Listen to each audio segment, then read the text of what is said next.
ये सही कहना चाहिए। में नहीं जा रही, मैंने कहते जी गंगा को शुद्ध बनाओ, ये मुफ्त बनाई जाएगी, पेशाब कर लोगों ने हम उनका भरत खाएगा, चेंजिंग होगा। तो फिलहाल भाई हर की पौड़ी की ये लाइव तस्वीरें तो हमने देखी। जितने भी दर्शक फिलहाल मार्गेला लाइव जुड़ रहे हैं, तो ये बताओ कमेंट करके अगर भाई क्या उत्तराखंड सरकार को इस बात की जानकारी नहीं थी?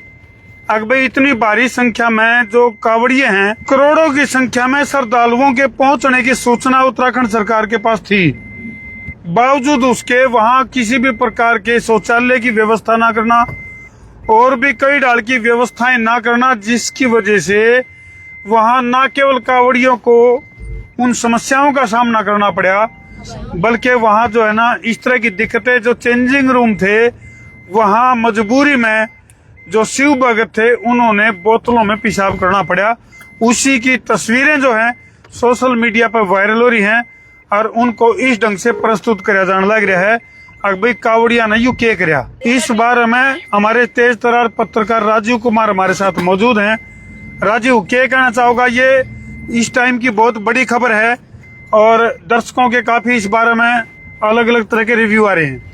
सर सीधे सीधे तौर पे कहें तो जो उत्तराखंड सरकार है उसका सीधे सीधे तौर पर फेलियर नजर आ रहा है। एक तरफ तो प्रशासन जो है, जब कावड़ियों की यात्रा शुरू नहीं थी उससे पहले वो बता रहे थे कि हमने ये व्यवस्थाएं कर दी, ये व्यवस्थाएं कर दी, किसी को कोई दिक्कत नहीं होगी, इतनी पुलिस लगा दी है, ट्रैफिक को मैनेज करने के लिए हमने आउटर से रूट निकाला है और अंदर व्हीकल्स नहीं जाएंगे। तो ये दूसरी तरफ जो मेन जरूरत है सर जी, मतलब पेशाब करेंगे तो कावड़िए जाएंगे कहाँ उसके लिए। दूसरी बात, एक बात और है राजीव, एक बात और है, 4.5 करोड़ के आसपास श्रद्धालुओं का आवागमन जो है वो हरिद्वार में होया है। बिल्कुल। इस बार तो इसमें रेवेन्यू की अगर मैं बात करूं तो एक तरफ तो रेवेन्यू इकट्ठा करने पे लगे रहा उत्तराखंड सरकार, और दूसरी तरफ कावड़ियों के लिए शौचालय की व्यवस्था भी नहीं करने पाई। इस बार की बात करा तो सारे रिकॉर्ड तोड़ते हुए कावड़ियों की संख्या जो है सबसे ज्यादा रही है अब की बार। मतलब 4 करोड़ कावड़िए जो है एक साथ शिवरात्रि के पर्व पर आज तक नहीं गए थे हरिद्वार, जो संख्या अब की बार दर्ज की गई है। जिस सीधी सी बात है सर, वहाँ के जो लोकल लोग हैं उनको इसका सीधा सीधा बेनिफिट होया है, दूसरी तरफ गवर्नमेंट को भी इसका बेनिफिट होया है। तो क्या उत्तराखंड सरकार को इस बात की जानकारी नहीं थी? क्या इस तरह की व्यवस्थाएं नहीं करी जानी चाहिए थी? सर दोनों पहलू हैं। हो सकता है कि सरकार ने भी अपनी उस पर व्यवस्थाएं कुछ करी होंगी, लेकिन हो सकता है कि वो व्यवस्थाएं दरी की दरी रह गई हूँ। उसका व्यवस्था तो न करी हो, लेकिन लोग एकदम से इतने ज्यादा आगे वो चीजें मैनेज ही नहीं हो पाई हो, ये चीज भी हो सकता है। लेकिन जिस तरीके से वहां से वीडियोज जब वायरल हो रहे हैं वाकई में शर्मनाक। तो अकेला कावड़ियों को दोष देना जो है वो समझदारी नहीं है।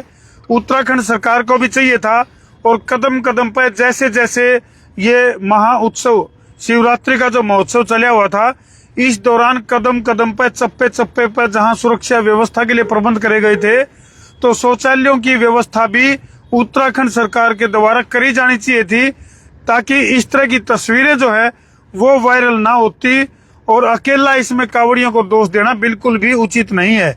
हालांकि हम इस बात की बड़ी वो करा कि भाई जो चेंजिंग रूम थे उनके अंदर शौचालय, उसमें जो है पेशाब की बोतलें बरामद हुई हैं। हालांकि ये काफी एक दुखद तस्वीरें हैं, लेकिन इसमें अकेला कावड़ियों का कसूर ना होकर न्यूनी का आग्रह बोले कुछ लोग खोटा और कुछ लुहार खोटा। तो भाई कावड़ियां की भी कमी रही है, और कहीं न कहीं उत्तराखंड सरकार की बहुत बड़ी कमी रही है कि इस बारे में पूरी तरह से व्यवस्था करनी चाहिए थी, ताकि कावड़ियों को इस तरह की परेशानी का सामना ना करना पड़े।